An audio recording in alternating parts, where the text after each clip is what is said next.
Hey Craig, what day is today? Hashtag Wagon Wednesday. The calendar says that? Well, according to Instagram, Wagon Wednesday. Hashtags? You just gotta look at Instagram. Oh yeah, look at them all. Exactly. And accordingly, we've got to address the wagon in the barn. Well, Accord. Alright, cue the accordion music and let's have a look at the Honda Accord Wagon.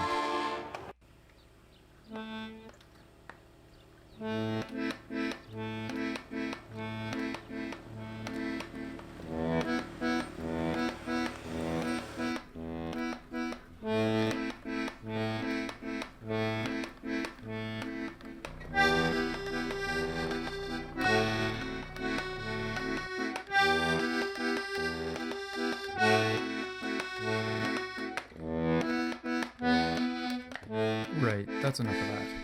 It's sleek, its styling has aged really well, and you're probably looking at it thinking, This isn't an Accord. when the 7th generation Accords launched in the early 2000s based on the 6th generation chassis, Acura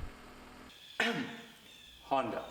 decided we needed something bigger in North America. Bigger chassis, more luxury, wider seats, more comfort. So Acura would carry on making Accords but spell them differently, and Accords here would get bloated and heavy, requiring a whole new chassis and different marketing. So accordingly, our domestic Accords are just bigger, and the rest of the world carried on with the original Accord intent, which was upmarket, compact, and sporty. Back to the JDM, what do you get? Well, the CM3 is pretty neat. You get a dual pump rear diff like a CRV. While the Accord will mostly drive about in front-wheel drive, a pressure change detected by the rear diff indicates a loss in traction, engaging the rear wheels for Honda's lightweight and economical four-wheel drive.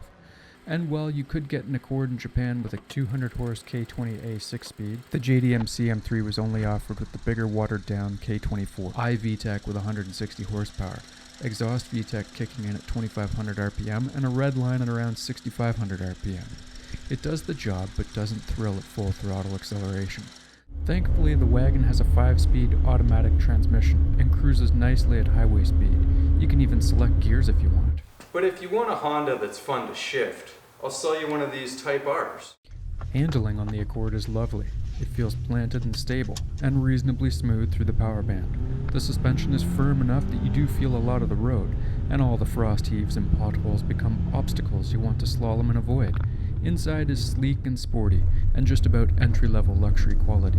My 24E model came with a minimum of options, so there's no leather-wrapped wheel, cloth bolsters, manual seat adjustments, but you do get a standard telescoping column, dual climate zones in front, heated mirrors and quarter windows, and this one came with a sunroof option.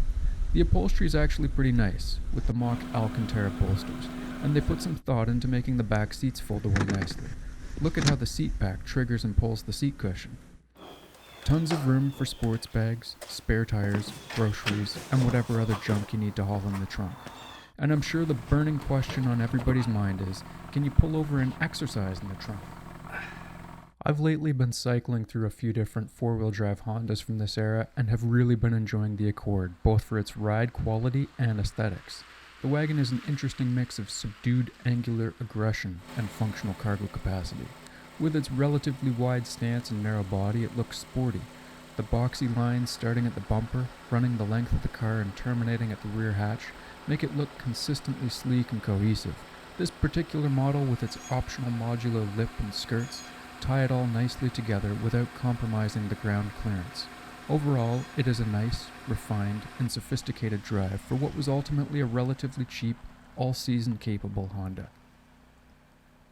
Thank you very much for taking the time to watch the CM3 Honda Accord video. I hope you guys enjoyed it.